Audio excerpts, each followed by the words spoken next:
Hello friends, आप सभी को मेरा नमस्कार। मेरा नाम डॉक्टर महिपाल सिंह राठौड़ है और इस वीडियो में मैं आपसे शीत युद्ध के बारे में डिस्कस करूंगा।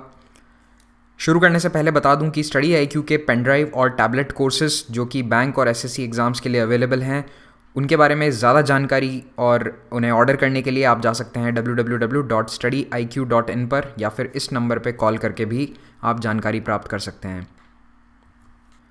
तो सबसे पहले ये जानेंगे कि ये शीत युद्ध क्या था। शीत युद्ध दो देशों के गुट के बीच में एक तनावपूर्ण स्थिति थी जो लगभग 45 साल तक चली, और इसमें एक और था ईस्टर्न ब्लॉक यानी कि पूर्वी देश, और उनका लीडर था सोवियत यूनियन या फिर यूएसएसआर और उसके अन्य सैटेलाइट स्टेट्स।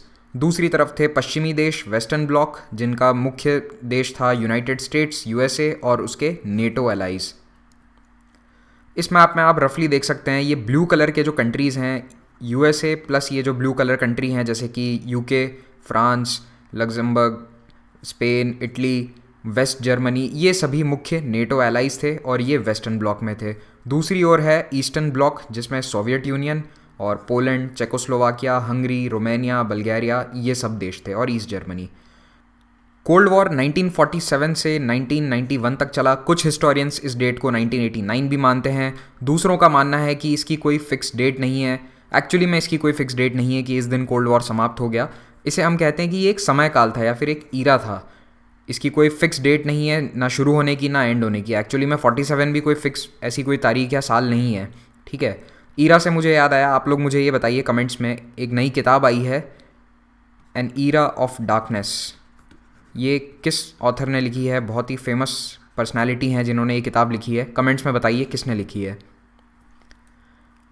तो इस वॉर को कोल्ड वॉर क्यों कहते हैं, शीत युद्ध क्यों कहते हैं? शीत युद्ध कहने के पीछे कारण है कि इसमें दोनों जो गुट थे उनके बीच में डायरेक्ट लड़ाई नहीं हुई थी, यानी कि अमेरिका और सोवियत यूनियन की फ़ौज के बीच में आमने सामने कोई भी डायरेक्ट लड़ाई नहीं हुई। लेकिन इस पूरे 45 साल के काल में कई सारे प्रॉक्सी वॉर्स हुए थे। प्रॉक्सी वॉर्स कहाँ कहाँ पे हुए? जैसे कि Korea, Vietnam, Afghanistan. Proxy war का मतलब है कि लड़ाई है ए और बी में, लेकिन आप एक दूसरे से डायरेक्ट नहीं लड़ते। आप क्या करते हैं, सी और डी की लड़ाई है तो ये आप इसे सपोर्ट कर देंगे और आप इसे सपोर्ट कर देंगे। तो सी और डी जब लड़ रहे हैं तो एक्चुअली में कौन, ए और बी, इन दोनों का पावर है, इन दोनों की ताकत है। लेकिन लड़ाई किसके बीच में हो रही है? दुनिया में कहने के लिए लड़ाई है सी और डी के बीच में। तो ये होता है प्रॉक्सी वॉर।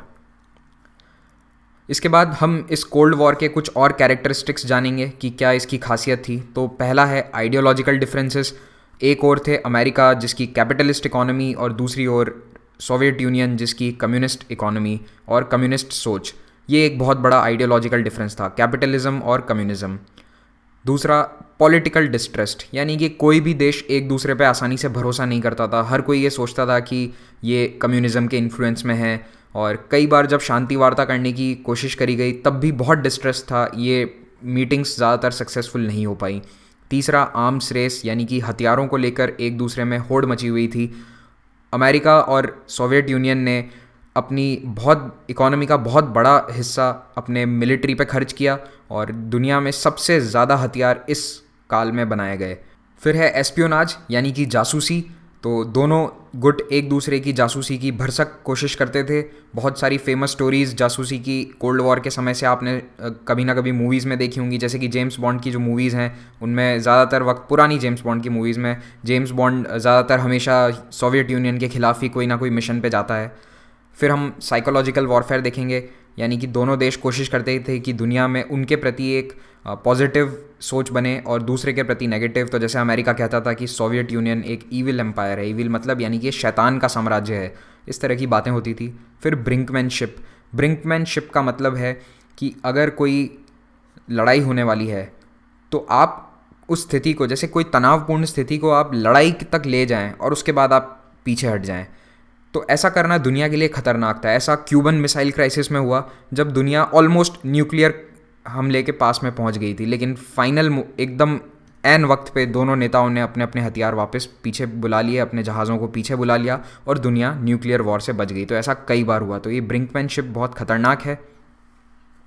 जैसे आजकल ऐसा नॉर्थ कोरिया का लीडर करता है किम जोंग उन, ये क्या करते हैं, ये बार बार मिसाइल्स को टेस्ट करते रहते हैं, मिसाइल फायर करते रहते हैं। इन्हें लगातार चेतावनी दी जा रही है अमेरिका और साउथ कोरिया और जापान द्वारा, उसके बावजूद ये अपनी हरकतों से बाज नहीं आते। तो इसे भी आप ब्रिंकमैनशिप का एग्जाम्पल मान सकते हैं। फाइनली न्यूक्लियर कैपेबिलिटी, ये एक गेम चेंजर था और कोल्ड वॉर न्यूक्लियर कैपेबिलिटी के कारण एक अलग ही तरह का युद्ध बन गया। सबसे बड़ा कारण कि ये कोल्ड वॉर कभी भी हॉट नहीं हुआ, इसका कारण था न्यूक्लियर वेपन्स। न्यूक्लियर वेपन्स इतने ज़्यादा डेवलप कर लिए दोनों देशों ने कि पूरी धरती पे जितने भी लोग रहते हैं उन्हें एक नहीं कई बार ख़त्म किया जा सकता है। इतनी न्यूक्लियर कैपेबिलिटी थी अमेरिका और सोवियत यूनियन दोनों की। तो अब हम जानेंगे कि इस शीत युद्ध की शुरुआत कहाँ से होती है। तो इसकी शुरुआत कुछ हिस्टोरियंस मानते हैं कि रशियन रेवोल्यूशन के वक्त से है। हालांकि ये थोड़ा सा ज़्यादा पीछे चले गए हम हिस्ट्री में, लेकिन देखिए जब रशियन रेवोल्यूशन हुआ तो उसके बाद एक रशियन सिविल वॉर भी होता है। उस गृह युद्ध में रशिया में दो साइड थी, एक थी वाइट और एक थे रेड। तो रेड जो थे वो थे कम्युनिस्ट जो अंततः जीत गए, और लेकिन जो ये वाइट्स थे ना दूसरी ओर, उन्हें किसने सपोर्ट किया था? यूएसए, फ्रांस, यूके, यानी कि ये जितने भी कैपिटलिस्ट पश्चिमी देश हैं इन्होंने दूसरी वाली साइड को सपोर्ट किया था। तो तभी से ये जो रेड्स हैं, कम्युनिस्ट हैं, ये थोड़ा सा इनके खिलाफ थे। और 1922 में ये सिविल वॉर ख़त्म होने के बाद यूएसएसआर की स्थापना हुई। तो उसके कई सालों तक इन पश्चिमी देशों ने इसे रिकग्निशन नहीं दी। फाइनली 1933 में अमेरिका और यूएसएसआर के बीच में डिप्लोमेटिक रिलेशंस एस्टाब्लिश हुए, और इस वक्त यूएसएसआर के लीडर कौन थे? जोसेफ स्टालिन, बहुत ही famous world leader Joseph Stalin. और ये बाद में बहुत डिक्टेटोरियल बन गए थे, यानी एक तानाशाह की तरह बिहेव करते थे। जब सोवियत यूनियन की शुरुआत हुई थी तब ऐसा नहीं था, वहाँ का गवर्नमेंट स्ट्रक्चर कोई तानाशाह के लिए नहीं बना था, लेकिन इन्होंने वहाँ के स्ट्रक्चर में काफ़ी चेंजेस लाए गवर्नमेंट में, और उन्होंने एक तानाशाह की तरह कई सालों तक राज किया। जब द्वितीय विश्व युद्ध शुरू हुआ तो दोनों देश अमेरिका और सोवियत यूनियन एलाइज थे, एक दूसरे के साथ थे। क्यों? क्योंकि दोनों ही जर्मनी, नाजी जर्मनी के खिलाफ थे, और इन्होंने एक्सिस पावर्स के खिलाफ मिलकर द्वितीय विश्व युद्ध लड़ा। और युद्ध खत्म होते ही 1945 में दोनों ने अपनी अपनी तरफ से दुनिया में अपना इन्फ्लुएंस बढ़ाने की कोशिश करी। तो कम्युनिस्ट चाहते थे कि सेंट्रल और ईस्टर्न यूरोप जो हैं वो एक बफर बने जर्मनी के खिलाफ। बफर का क्या मतलब है? देखिए, जर्मनी ने वर्ल्ड वॉर 1 में किस पे अटैक किया? रशिया पे। फिर से वर्ल्ड वॉर 2 में जर्मनी ने रशिया पे अटैक किया। तो रशिया समझ चुका था कि हम पे 2 बार हमला हो चुका है, तो अब हम तीसरी बार रिस्क नहीं लेना चाहते। तो यूएसएसआर ये चाहता था कि जर्मनी और उसके बीच में एक बफर बने, बफर जोन, और ये बफर जोन ईस्टर्न और सेंट्रल यूरोप के देशों से ही बनता। दूसरी तरफ अमेरिका क्या कोशिश कर रहा था? वो भी अपना इन्फ्लुएंस बढ़ाने की कोशिश कर रहा था। France, West Germany, Japan, Korea, इन सभी देशों में उसने ऐसी सरकारें स्थापित करी और ऐसे लीडर्स को आगे बढ़ाया जो कैपिटलिज्म को सपोर्ट करते थे। तो ऐसे माहौल में सन 1947 तक एक आयरन कर्टन बन गया। आयरन कर्टन का क्या मतलब है? ये बहुत ही फेमस स्टेटमेंट है विंस्टन चर्चिल, जो कि उस वक्त इंग्लैंड के प्रधानमंत्री थे। इंग्लैंड के प्रधानमंत्री ये सिर्फ 45 तक थे, उसके बाद हट गए थे। उन्होंने कहा था कि an iron curtain has descended over the continent, यानी कि कॉन्टिनेंट कौन सा है? यूरोप। आयरन कर्टन का क्या मतलब है? आपको मैंने बताया कि ये देश जो हैं ये सभी कैपिटलिस्ट थे, फ्रांस, यूके, वेस्ट जर्मनी। अच्छा, वेस्ट जर्मनी को अमेरिका, फ्रांस और इंग्लैंड ने कैप्चर कर रखा था, इसे ऑक्यूपाई कर रखा था। ये आज़ाद देश नहीं था इस वक्त। और दूसरी तरफ ये आधा जर्मनी, ये सोवियत यूनियन ने इसे ऑक्यूपाई कर रखा था, ये भी आज़ाद नहीं था। तो उनका कहना था कि अब ये सभी देश, ठीक है, Poland, Czechoslovakia, Hungary, Romania, Bulgaria, इन सभी में कम्युनिस्ट सरकारें बनती जा रही थी। तो ये जो यूरोप है इसके बीचों बीच एक आयरन कर्टन, एक लोहे का पर्दा आ गया है, जो कि लोहे की दीवार आ गई है, जो कि इनको, इस यूरोप को 2 हिस्सों में बांट रहा है। तो इस आयरन कर्टन और सोवियत यूनियन की बढ़ती पॉलिसी के खिलाफ अमेरिका ने क्या रुख अपनाया?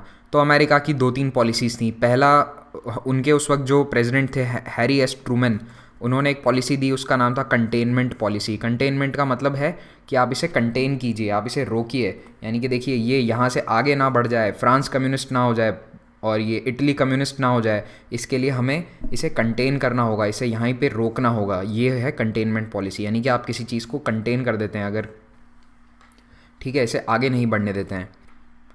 उसके बाद है मार्शल प्लान। मार्शल प्लान क्या था? ये जर्मनी, फ्रांस और दूसरे यूरोपियन देश, उसके साथ साथ जापान, ऐसे देश जहाँ पे युद्ध में बहुत तबाही मची थी, उन देशों को लोन या फिर पैसा दिया गया रिकंस्ट्रक्शन के लिए। रिकंस्ट्रक्शन यानी कि उनकी जो फैक्ट्रीज बर्बाद हो गई थी, जो जितना भी उनके बिल्डिंग्स टूट गई थी, उन्हें फिर से बनाने के लिए अमेरिका ने उन्हें लोन्स दिए, पैसा दिया। ये था मार्शल प्लान। तो इससे क्या हुआ, एक तरह से वो सभी देश कैपिटलिज्म की ओर ही जाएंगे ना। जब आपको अमेरिका इतना लोन दे रहा है तो ऑब्वियसली आप कम्युनिज्म तो अपनाओगे नहीं। तो ये भी एक तरह की पॉलिसी थी कि आप इन्हें पैसा दीजिए, लोन दीजिए, तो ये आपके उधार के तले दब जाएंगे। तो इसीलिए मार्शल प्लान को भी इसी का एक पार्ट माना जाता है। लेकिन कुछ लोग इससे सहमत नहीं हैं, इस बात से। फिर ट्रूमैन डॉक्ट्राइन। ट्रूमैन डॉक्ट्राइन क्या है? ट्रूमैन ने यही कंटेनमेंट पॉलिसी के तहत ही एक बात कही थी कि हम दुनिया के उन देशों को अब सपोर्ट देंगे जो कि कम्युनिज़्म के ख़िलाफ़ है। यानी कि अगर वियतनाम में या फिर कोरिया में वहाँ की सरकार पे कम्युनिज़्म थोपा जा रहा है, यानी कि कम्युनिस्ट देश उन पे हमला करते हैं, तो हम ऐसे देशों का भी सपोर्ट देंगे, उन्हें मिलिट्री मदद देंगे, उन्हें पॉलिटिकल हेल्प देंगे, उन्हें इकोनॉमिक हेल्प देंगे, हर तरह से उनका सपोर्ट करेंगे। तो इसी के तहत कोरियन वॉर में जैसे साउथ कोरिया का सपोर्ट किया यूएसए ने। फाइनली यूएसए ने सीक्रेटली दुनिया में कई एंटी कम्युनिस्ट रिजाइम्स को भी सपोर्ट किया। जैसे कि कई सारे तानाशाह थे दक्षिण अमेरिका में, उनके देशों में कम्युनिस्ट प्रोटेस्ट हो रहे थे, तो उन कम्युनिस्ट प्रोटेस्ट को दबाने के लिए वहाँ के रूलर्स को पैसा चाहिए था। तो CIA ने अपने कोवर्ट ऑपरेशंस के तहत उन्हें पैसा दिया और उन कम्युनिस्ट रेबल्स को दबा दिया।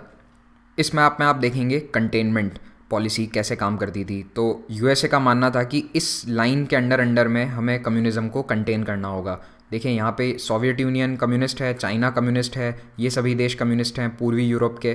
तो अगर हमने इन्हें यहाँ नहीं रोका कम्युनिज़्म को, तो फिर कल को फ्रांस भी कम्युनिस्ट हो सकता है, भारत कम्युनिस्ट हो सकता है, इंडोनेशिया, ऑस्ट्रेलिया, कुछ भी हो सकता है। आज आपको ऐसा लग रहा होगा कि ऐसे थोड़ा ना भारत कम्युनिस्ट कैसे बन जाएगा, ऑस्ट्रेलिया कम्युनिस्ट कैसे बन जाएगा। लेकिन देखिए उस समय 1950 के दशक में कम्युनिज़्म एक बहुत ही आकर्षक विचारधारा थी। आपको ये बात समझने में थोड़ी मुश्किल होगी क्योंकि आज के हालात काफ़ी बदल चुके हैं। अब आप जानते हैं कि कैसे सोवियत यूनियन क्रम्बल कर गया, कैसे सोवियत यूनियन ख़त्म हो गया और कम्युनिज़्म अब दुनिया में बहुत ही कम जगह में चलता है। चाइना भी बस कहने को कम्युनिस्ट देश है, उसने भी अपनी नीतियाँ जो हैं उदारवादी कर दी हैं आज की तारीख में। लेकिन 1950 के दशक में कम्युनिज़्म एक बहुत ही पॉपुलर, बहुत ही आकर्षक फ़िलॉसफ़ी थी। उसके तहत बहुत सारे लोग उसकी ओर आकर्षित थे और कई सारे देशों में कम्युनिस्ट पार्टीज़ बहुत ही स्ट्रॉन्ग थी। इनफैक्ट भारत में भी 50 के दशक में कम्युनिस्ट पार्टीज़ काफ़ी स्ट्रॉन्ग थी और कई देशों में ऐसी कोशिश हो रही थी कि कम्युनिज़्म स्थापित किया जाए। तो इसीलिए अमेरिका को डर था कि इन सभी जगहों पे कम्युनिज़्म ना फैल जाए, तो हम कंटेन करेंगे सोवियत यूनियन को और कम्युनिज़्म को। ये एक प्रोपेगेंडा पोस्टर है उस ज़माने का। देखिए, it is your choice where do we draw the line against communist aggression. तो आप देखिए यहाँ से मैप में, ये पोस्टर में ही दिखा रहे हैं कि भारत में, साउथ ईस्ट एशिया में ये लाल रंग फैल रहा है। अब हम शुरू करेंगे कोल्ड वॉर के सबसे पहले इम्पॉर्टेंट इवेंट से। उसका नाम है बर्लिन ब्लॉकेड। ब्लॉकेड का मतलब होता है कि आप किसी जगह को या किसी देश को पूरी तरह से घेर लें, किसी को यहाँ पे आने जाने ना दें। ठीक है, तो ये होता है ब्लॉकेड। तो अगर सोचिए ये बर्लिन शहर था, तो इसका चारों तरफ से USSR ने ब्लॉकेड कर दिया। थोड़ा सा इस मैप में देख लीजिए। तो देखिए, वेस्ट जर्मनी और ईस्ट जर्मनी दोनों उस वक्त आज़ाद देश नहीं थे। इस वाले डार्क ग्रीन वाले हिस्से पे किसका कब्ज़ा था? अमेरिका, इंग्लैंड और फ्रांस का। और दूसरी तरफ ये लाइट ग्रीन जो ईस्ट जर्मनी का हिस्सा है, इस पे सोवियत यूनियन का कब्ज़ा था। और ये है बर्लिन शहर यहाँ पे। और बर्लिन शहर भी दो हिस्सों में डिवाइडेड था, वेस्ट बर्लिन और ईस्ट बर्लिन। तो वेस्ट पे कौन? अमेरिका, UK, फ्रांस, और ईस्ट पे सोवियत यूनियन। तो अब सोवियत यूनियन ये चाहता था कि ये पूरा बर्लिन शहर हमारे कब्ज़े में आ जाए। तो इसके लिए इन्होंने क्या किया, आप देख सकते हैं ये चारों तरफ से किससे सराउंडेड है? USSR से। तो इन्होंने इस पूरे वेस्ट बर्लिन को ब्लॉकेड कर दिया। इन्होंने सारे आने जाने के, यहाँ से एक रोड आती थी जिससे सप्लाई लाइन, रेल लाइन से सामान आता था, उसे बंद कर दिया और इसे कहते हैं बर्लिन का ब्लॉकेड। तो USSR ने ये सप्लाई रूट बंद कर दिया और USA और UK ने इस वेस्ट बर्लिन शहर को मेंटेन करने के लिए उन्होंने कई हज़ारों फ़्लाइट्स वहाँ पे चलाई और एयर ड्रॉप की गई सामान यानी कि आप समझिए खाने पीने का सामान, फ्यूल, हर चीज़ एयर ड्रॉप करी गई। एक साल तक लगभग 2 लाख एरोप्लेन्स से वहाँ सप्लाईज पहुँचाई गई और फाइनली USSR ने अपना ब्लॉकेड हटा लिया क्योंकि उन्हें ये सक्सेसफुल नहीं हुआ, ये फेल हो गया क्योंकि प्लेन से सारा सामान पहुँचा दिया गया। लेकिन 1949 में क्या होता है कि ऑफिशियली जर्मनी में दो देश बन गए, ईस्ट जर्मनी, वेस्ट जर्मनी, और अब जर्मनी दो हिस्सों में बंट चुका था।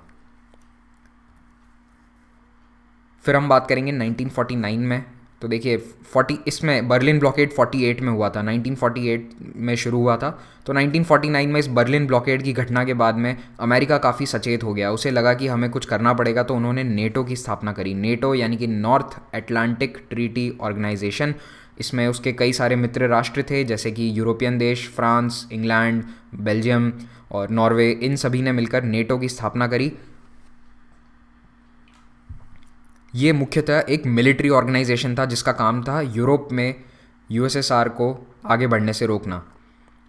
49 में एक और इम्पॉर्टेंट इवेंट हुआ। चाइना में जो सिविल वॉर चल रहा था उसमें कम्युनिस्टों की जीत हुई और वहाँ पे पीपल्स रिपब्लिक ऑफ चाइना स्थापित किया गया, जो कि एक कम्युनिस्ट देश था। पहले रिपब्लिक ऑफ चाइना था, वो क्या था, वो कम्युनिस्ट नहीं था, वो नेशनलिस्ट पार्टी थी वहाँ पे। अब वो कहाँ पे सिमट के रह गई, सिर्फ ताइवान के हिस्से में। आपको इसके बारे में ज़्यादा जानकारी चाहिए तो आप वन चाइना पॉलिसी का जो वीडियो है मेरा वो देख सकते हैं। उसके बाद यूएसएसआर ने अपना पहला न्यूक्लियर वेपन टेस्ट किया। अमेरिका के पास तो 1945 से ही ये टेक्नोलॉजी थी, उन्होंने हिरोशिमा और नागासाकी पे बम गिराए थे। लेकिन जापान अब यूएसएसआर पहली बार उसके पास भी न्यूक्लियर हथियार था और इससे दुनिया का बैलेंस चेंज हो गया। अभी तक अमेरिका सबको क्या कहता था कि आप हमारी तरफ आ जाइए, सिक्योरिटी की परवाह मत कीजिए, हमारे पास न्यूक्लियर बम है, हम जब चाहे जिस पे चाहे गिरा सकते हैं, तो आपका कोई कुछ नहीं कर सकता। लेकिन अब यूएसएसआर के पास भी यही बात थी कहने को, तो अब पावर बराबर है। कई सारे कम्युनिस्ट देश जो हैं, कई सारे कम्युनिस्ट गवर्नमेंट्स ईस्ट और सेंट्रल यूरोप में बनी।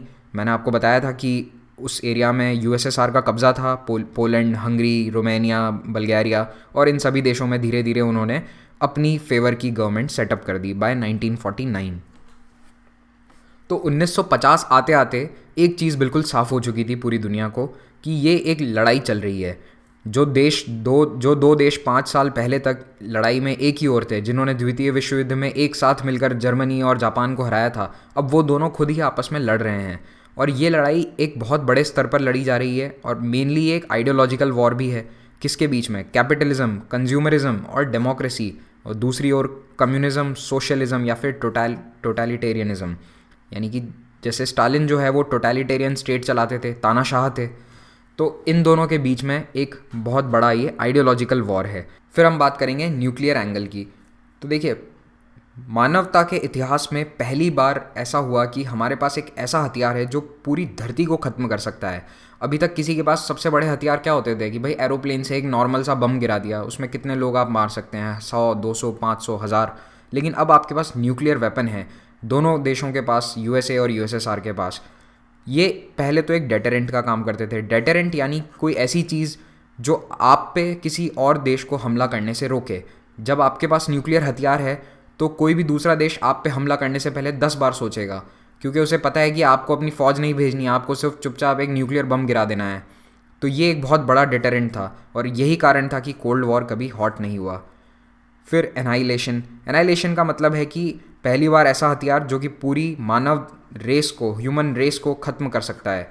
यानी कि अगर ये बम एक दूसरे पे गिरा देते यूएसए और यूएसएसआर, तो हो सकता है आज इंसान बचते ही नहीं, इस धरती पे इंसान, सारे के सारे इंसान मर जाते। क्योंकि मैंने आपको पहले बताया था कि दोनों के पास इतने ज़्यादा न्यूक्लियर बम थे, एक या दो नहीं, इतने ज़्यादा न्यूक्लियर बम थे कि पूरी धरती को एक नहीं कई 50 बार आप पूरी तरह से ख़त्म कर सकते हैं।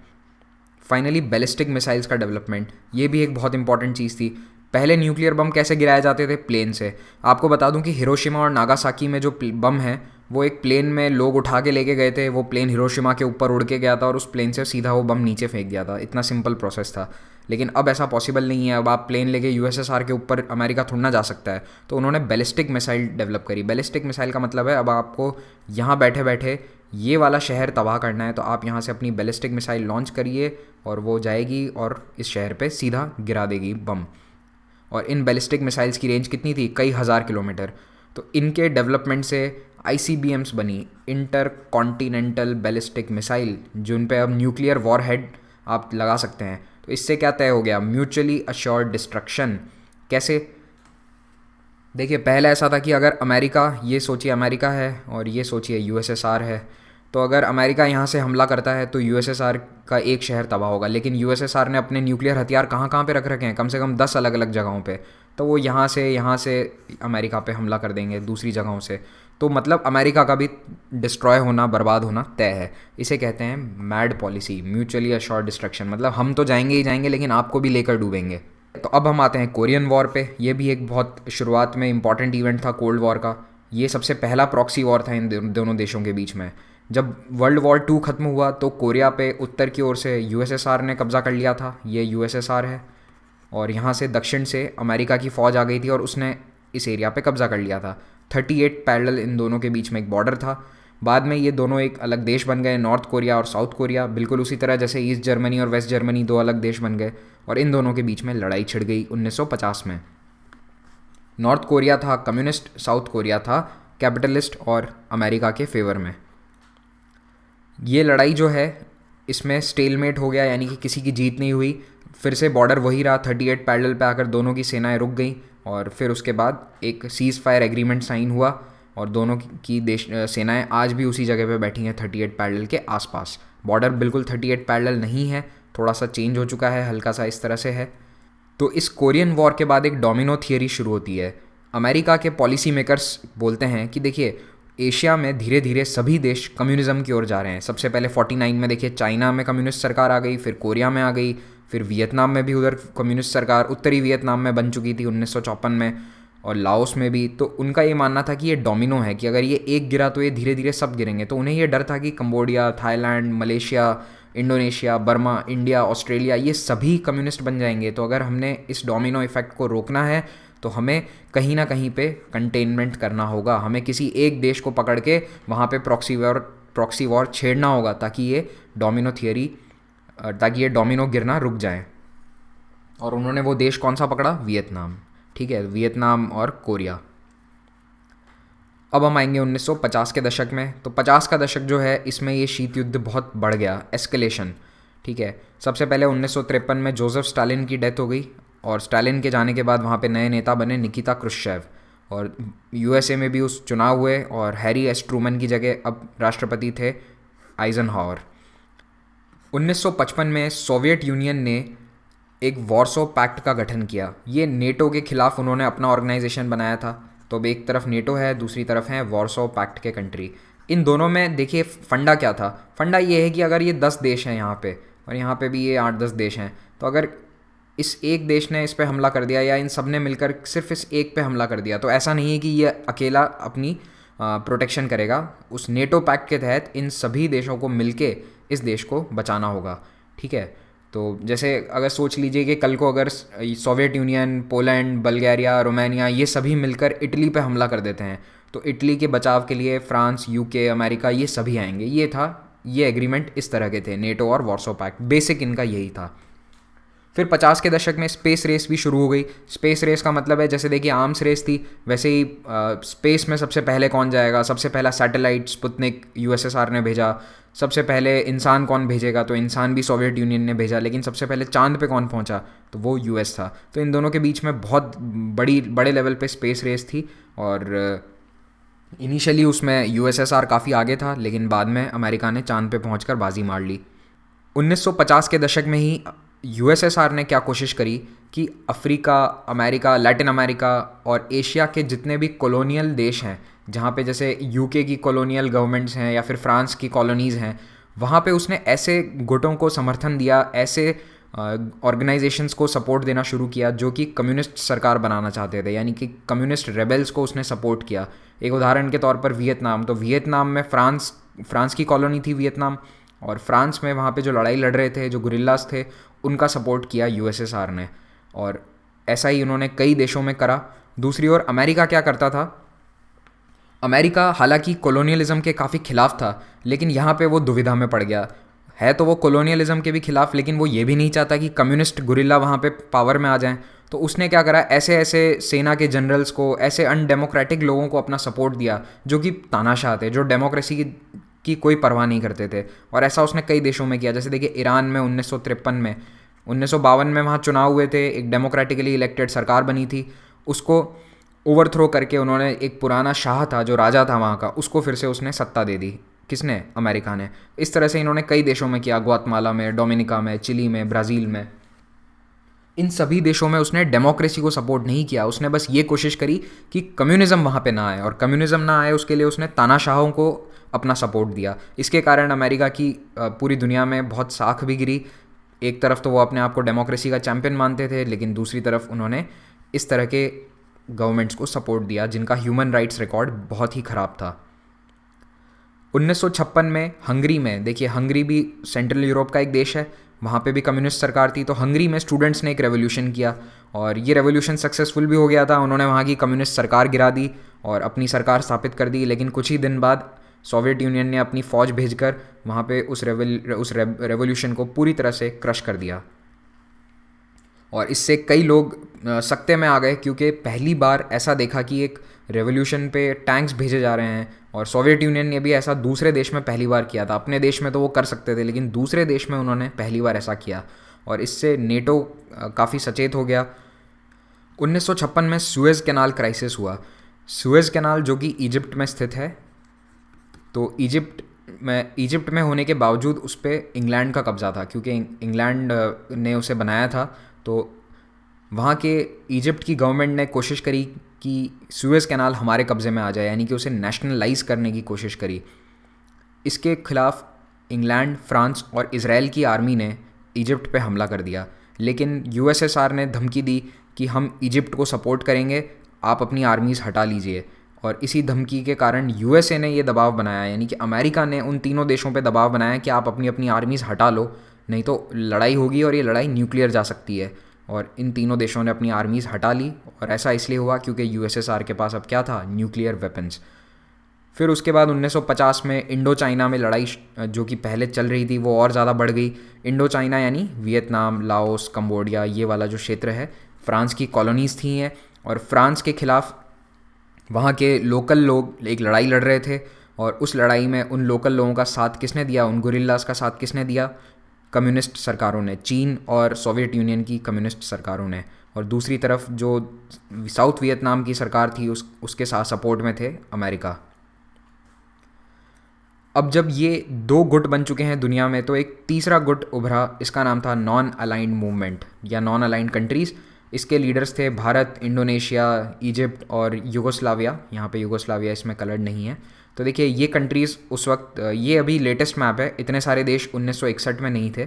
नॉन अलाइंड मूवमेंट की स्थापना 1961 में हुई थी। उस वक्त उसके मेन लीडर्स थे इंडिया, इंडोनेशिया, इजिप्ट और यूगोस्लाविया। इन देशों ने कहा कि हम ना अमेरिका के गुट में हैं, ना हम नेटो की तरफ हैं, ना हम यूएसएसआर की तरफ हैं, हम नॉन अलाइंड हैं, हम गुट निरपेक्ष हैं। इसी कारण एक टर्मिनोलॉजी भी आई जो कि कई बार आपको सुनने में आती होगी, थर्ड वर्ल्ड। आपने सुना होगा ये थर्ड वर्ल्ड कंट्री है, भारत थर्ड वर्ल्ड कंट्री है। तो ये थ्री वर्ल्ड ऑर्डर भी उसी समय उभर कर आया। फर्स्ट वर्ल्ड कंट्रीज़ कहा गया इन ब्लू कलर के कंट्रीज़ को, यानी कि जो ये पश्चिमी देश थे, यूएसए, यूके, फ्रांस और ये नॉर्डिक कंट्रीज़। और सेकेंड वर्ल्ड कंट्रीज़ कौन से हो गए? जहाँ पे कम्युनिज़्म है, यानी कि फर्स्ट वर्ल्ड में क्या हो गया? कैपिटलिज्म। सेकेंड वर्ल्ड कंट्री हो गए ये जो ईस्टर्न ब्लॉक्स के कंट्री हैं, कम्युनिज़्म वाले।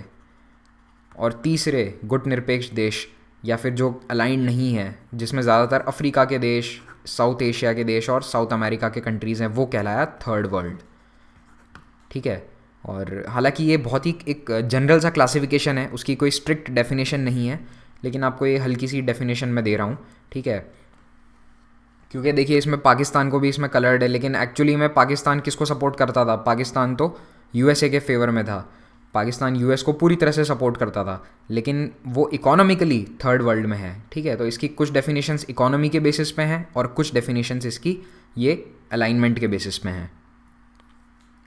अब हम आएंगे 1960 के दशक में। 60 के दशक में शुरुआत में सबसे पहले U-2 प्लेन की घटना होती है।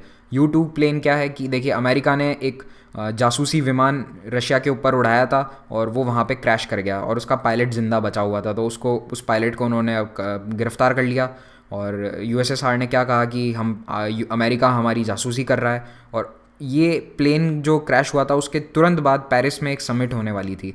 ये समिट होने वाली थी अमेरिका और सोवियत यूनियन के बीच में शांति वार्ता के रूप में कि कैसे कोल्ड वॉर को हम ख़त्म करेंगे। लेकिन उससे कुछ ही दिन पहले ये घटना हो गई U2 की, और इसीलिए ये पेरिस समिट पूरी तरह से फेल हो गई।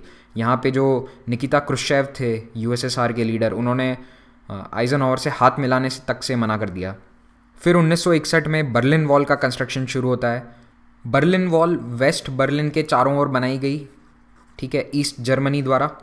और ये क्यों बनाई गई? ताकि ईस्ट जर्मनी से लोग छुप छुप के वेस्ट बर्लिन में भाग जाते थे, ठीक है, उन्हें कम्युनिज्म वाले देश में नहीं रहना था। तो इसे रोकने के लिए उन्होंने बर्लिन शहर को चारों तरफ से घेर लिया एक दीवार बनाकर, और ये थी बर्लिन वॉल। ये बननी जब शुरू हुई थी तब भी काफ़ी तनाव बढ़ गया था दोनों के बीच में, ईस्ट और वेस्ट के बीच में। और फिर 1962 में सबसे बड़ी घटना कोल्ड वॉर की वो था क्यूबन मिसाइल क्राइसिस। इसके बारे में थोड़ा सा डिटेल में जानेंगे। क्यूबन मिसाइल क्राइसिस 1962 में हुआ था, और उससे 3 साल पहले ही वहाँ पे एक कम्युनिस्ट सरकार बनी थी, एक कम्युनिस्ट रेवोल्यूशन हुआ था जिसमें फिडेल कास्ट्रो पावर में आ गए थे।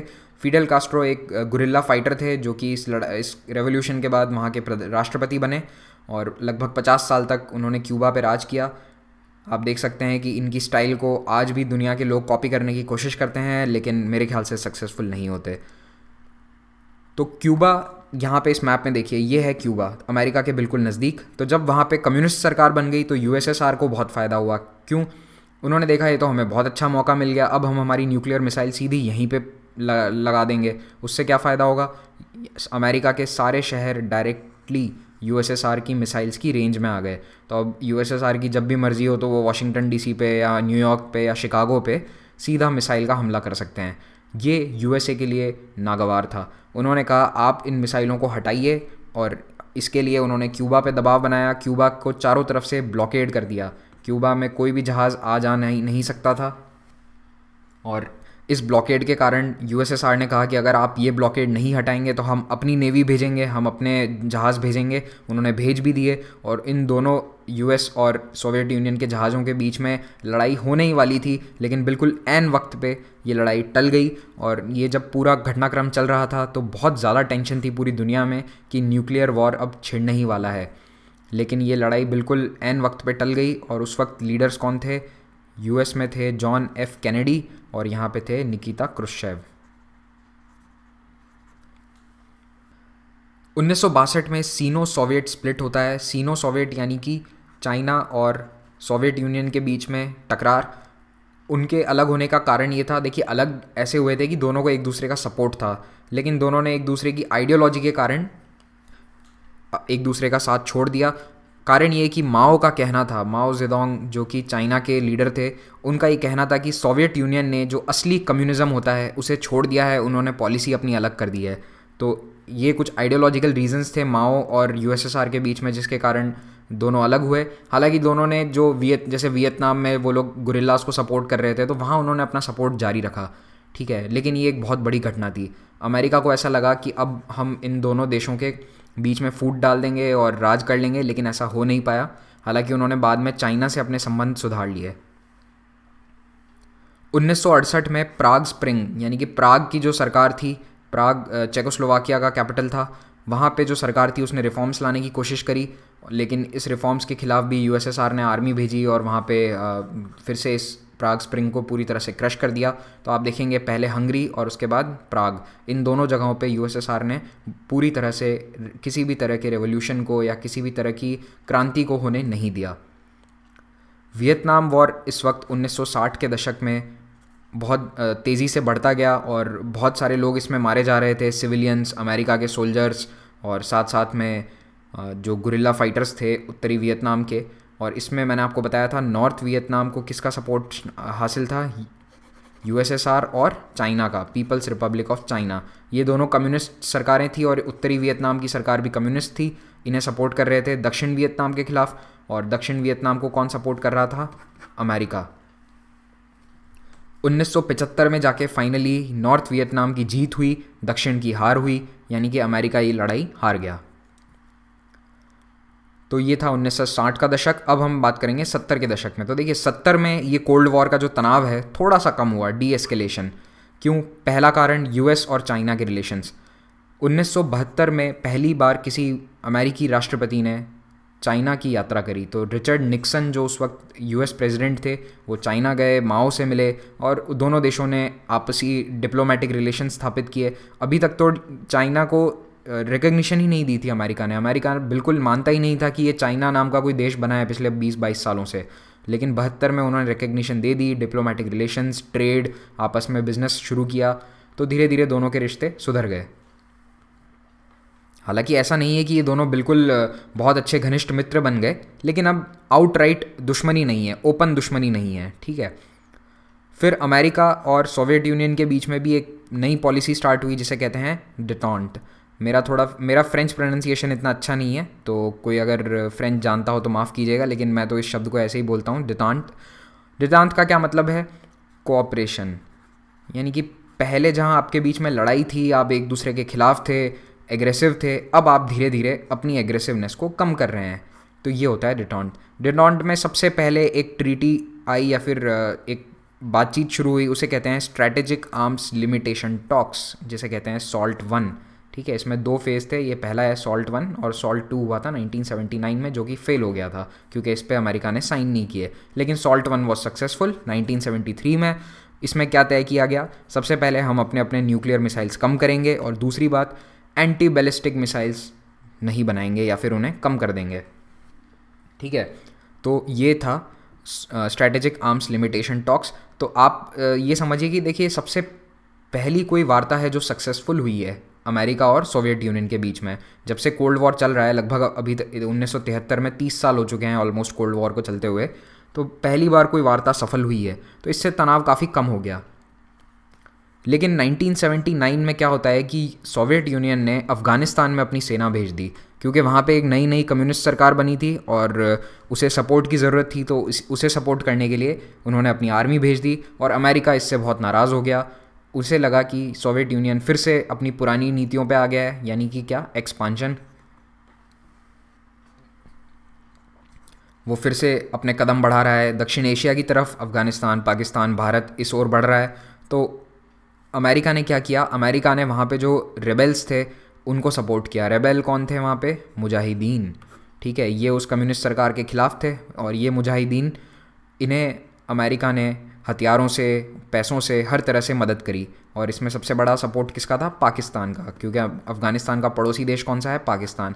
इसीलिए देखिए, पाकिस्तान की बहुत स्ट्रैटेजिक इंपॉर्टेंस है अमेरिका के लिए और हमेशा पाकिस्तान का सपोर्ट करता था अमेरिका। इनफैक्ट भारत के खिलाफ जो 1971 की लड़ाई थी उसमें भी अमेरिका ने पाकिस्तान का ही सपोर्ट किया था। तो ये जो रशिया का वॉर है ये शुरू होता है और उसके बाद डिटॉन्ट ख़त्म हो गया, ठीक है। ये जो तनाव की स्थिति कम हो गई थी ये फिर से बढ़ने लगी। इस फोटो में आप देखिए, ये हैं यूएस राष्ट्रपति रोनाल्ड रेगन। ये फ़ोटो 1982 का है, ठीक है। ये बैठे हैं अफ़गान मुजाहिदीन के साथ। और अफ़गान मुजाहिदीन कहाँ हैं? ये अमेरिका के राष्ट्रपति के ऑफिस में, जिसे कहते हैं ओवल ऑफिस, क्योंकि ये ओवल शेप का एक ऑफिस है इसलिए इसे कहते हैं ओवल ऑफिस। तो क्या आप सोच सकते हैं आज सन 2017 में कि कोई अफ़गान मुजाहिदीन राष्ट्रपति के ऑफिस में बैठा होगा, अमेरिकी राष्ट्रपति के? नहीं। लेकिन उस वक्त अमेरिका इन मुजाहिदीन का सपोर्ट कर रहा था, लेकिन बाद में यही मुजाहिदीन अल कायदा के ग्रुप इन्होंने बना लिया और उसामा बिन लादेन भी इन्हीं में से एक था। इन मुजाहिदीनों में ही उसामा बिन लादेन भी एक था। बाद में उसने अल कायदा ग्रुप बनाया और इन्होंने अमेरिका के खिलाफ ही हमले करने शुरू कर दिए। अब हम आएंगे 1980 के दशक में। राष्ट्रपति बनते हैं रोनाल्ड रेगन। 1981 में ये 1980 में चुनाव जीत कर आए।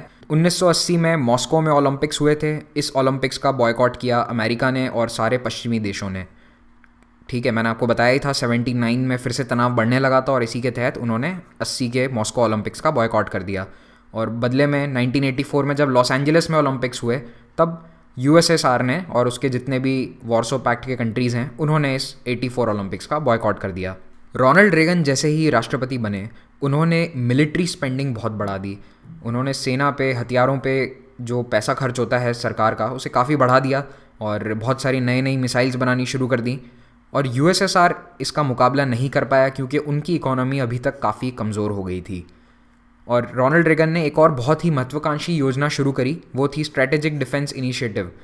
इसमें उन्होंने क्या डिसाइड किया कि जो सैटेलाइट्स होते हैं, यानी कि हम स्पेस में न्यूक्लियर मिसाइल्स तैनात कर देंगे। तो अब तक तो ज़मीन पे या फिर समुद्र में शिप्स पे तैनात होती हैं न्यूक्लियर मिसाइल्स, अब हम स्पेस में भी कर देंगे। तो इसे लोगों ने क्या कहा, स्टार वॉर्स, इसे मीडिया में बहुत फेमसली स्टार वॉर्स इनिशिएटिव कहा जाता था। हालांकि ये प्लान बाद में फाइनलाइज नहीं किया उन्होंने, कभी यूएसए ने स्पेस में न्यूक्लियर मिसाइल्स तैनात नहीं की, लेकिन ये एक बहुत बड़ा झटका था यूएसएसआर को, क्योंकि उनके पास ये करने की कैपेबिलिटी बिल्कुल नहीं थी। तो अगर ये कर देते तो फिर यूएसएसआर कुछ नहीं कर पाता। आप सोचिए क्या करना है आपको, एक सैटेलाइट यूएसएसआर में जहाँ भी, मॉस्को के ऊपर, सेंट पीटर्सबर्ग के ऊपर, जहाँ आपकी मर्जी है आप उसे ले जाइए, दुनिया की कोई मिसाइल उसे नहीं रोक पाएगी। अगर आप पे हमला स्पेस से होता है तो आप उसके खिलाफ अपना बचाव करना भी बहुत मुश्किल है। 1983 में बहुत बड़ी नेटो मिलिट्री एक्सरसाइज हुई थी, और इस मिलिट्री एक्सरसाइज में इतनी सेना तैनात करी गई कि यूएसएसआर को लगा कि ये हमारे पे हमले की तैयारी कर रहे हैं, असल हमला हो रहा है, और उन्होंने अपनी मिसाइल्स रेडी कर दी और वो फायर करने ही वाले थे, लेकिन फाइनली उन्होंने ऐसा नहीं किया। तो ये भी क्यूबन मिसाइल क्राइसिस की तरह ही एक घटना थी, दुनिया न्यूक्लियर एनाइलेशन के काफ़ी नज़दीक थी। इस मिलिट्री एक्सरसाइज का नाम था एबल आर्चर।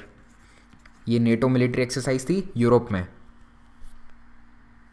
फिर उसके बाद 1983 में एक साउथ कोरियन सिविलियन प्लेन को सोवियत यूनियन ने मार गिराया। ठीक है, इसमें जो यात्री थे वो सभी मारे गए, और ये एक सिविलियन प्लेन था इसलिए इस पर काफ़ी हंगामा मचा। ये कोई मिलिट्री प्लेन नहीं था, लेकिन सोवियत यूनियन का कहना था कि ये सिविलियन प्लेन से आप हमारी जासूसी कर रहे थे, इसलिए हमने इसे मार गिराया। 1985 में एक नए नेता आते हैं यूएसएसआर में, उनका नाम है मिखाइल गॉर्बाचेव। ये कम्युनिस्ट पार्टी ऑफ यूएसएसआर के नए जनरल सेक्रेटरी बने। ये उनका फ़ोटो है, आप देख सकते हैं मिखाइल गॉर्बाचेव को। इनके आते ही कोल्ड वॉर धीरे धीरे ख़त्म होने लगेगा, यानी कि 1985 से माना जाता है कि कोल्ड वॉर कम होता गया, तनाव कम होता गया और धीरे धीरे कोल्ड वॉर खत्म हो गया। उसका सबसे बड़ा कारण था मिखाइल गॉर्बाचेव के द्वारा लाए गए रिफॉर्म्स, और दूसरा कारण था सोवियत यूनियन की इकोनॉमी। ये देखिए दो सबसे मुख्य कारण हैं, उसके अलावा भी कई छोटे छोटे रीजंस हैं, लेकिन ये दो सबसे मेन रीजंस हैं। कम्युनिस्ट इकोनॉमी जो है वो कैपिटलिस्ट इकोनॉमीज़ की हाई ग्रोथ रेट का मुकाबला नहीं कर पाई। कम्युनिस्ट इकोनॉमी में वैसे भी कुछ प्रॉब्लम्स होती हैं। देखिए, जब भी स्टेट का कंट्रोल होता है हर इंडस्ट्री पे, तो आपकी प्रोडक्टिविटी, आपकी एफिशिएंसी थोड़ी सी कम होगी। अगर कोई प्राइवेट इंडस्ट्री है तो हमेशा, भारत में भी देखिए प्राइवेट इंडस्ट्री ज़्यादा एफिशिएंट हैं, ज़्यादा पैसा कमाती हैं, प्रॉफिटेबल हैं। तो सरकार भी ये चाहती है कि उसके जितने सरकारी उपक्रम हैं उन्हें धीरे धीरे प्राइवेटाइज़ किया जाए। तो आप क्यों ऐसा कर रही है सरकार, प्राइवेटाइज़ क्यों कर रही है? क्योंकि प्राइवेटाइजेशन के कारण एफिशिएंसी बढ़ती है।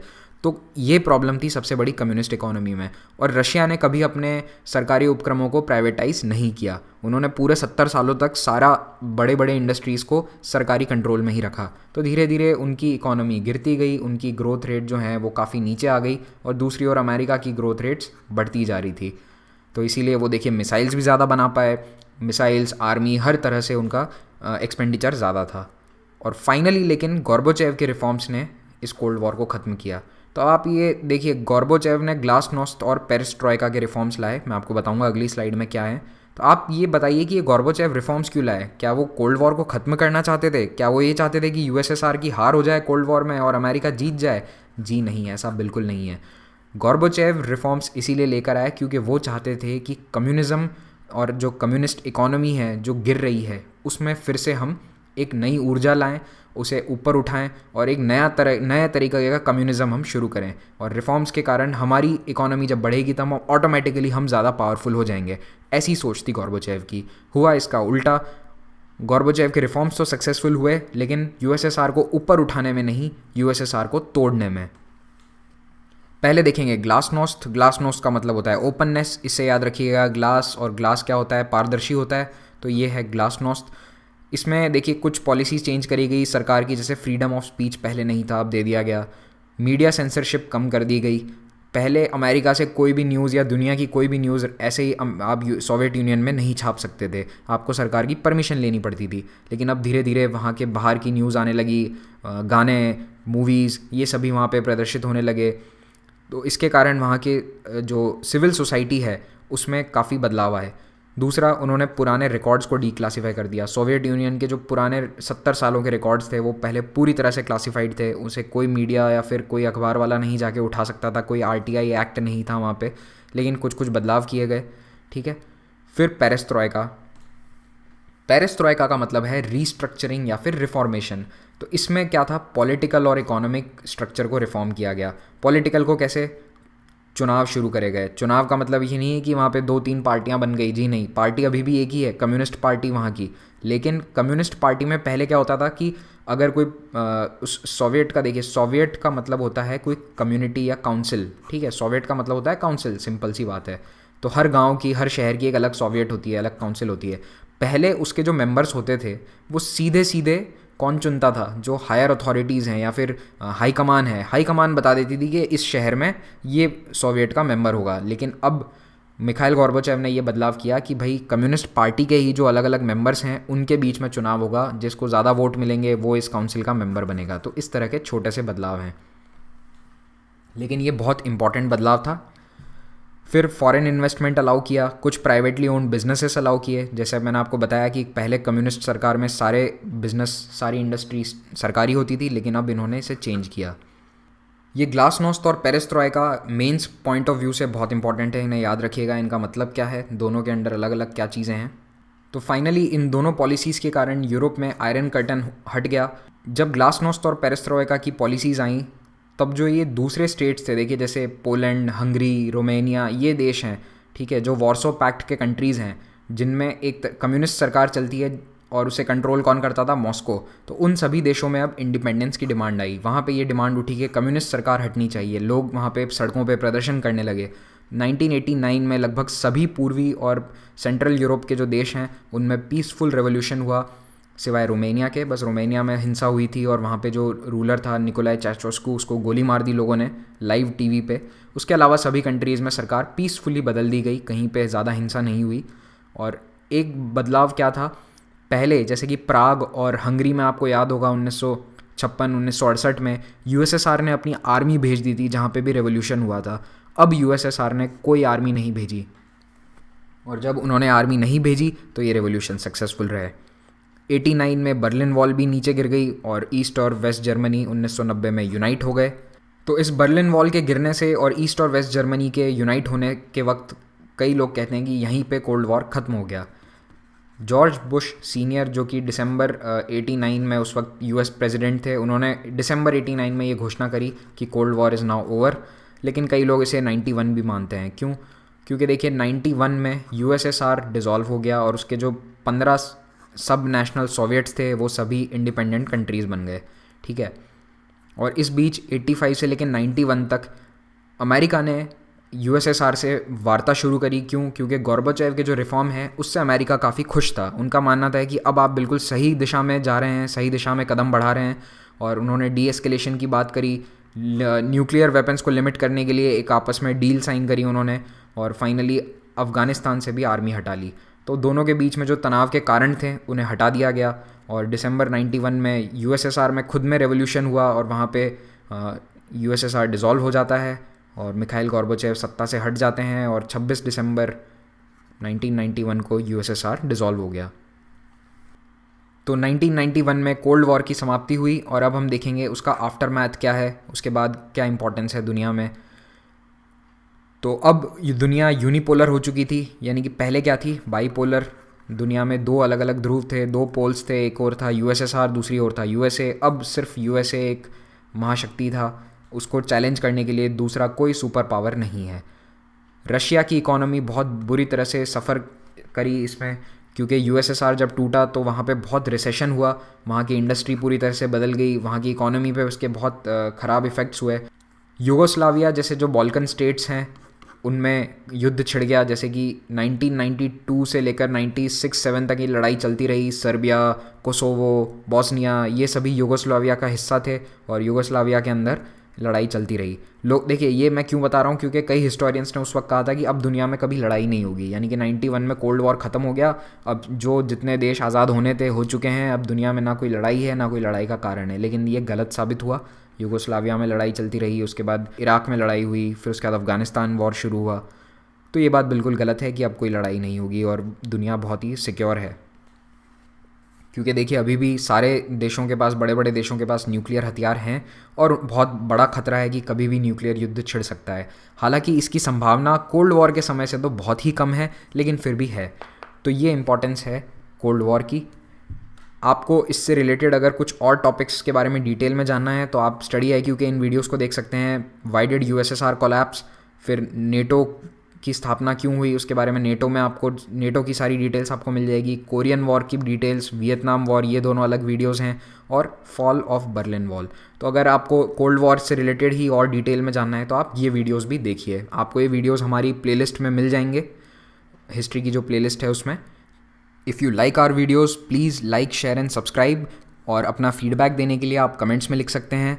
Thank you very much for watching this. Have a good day.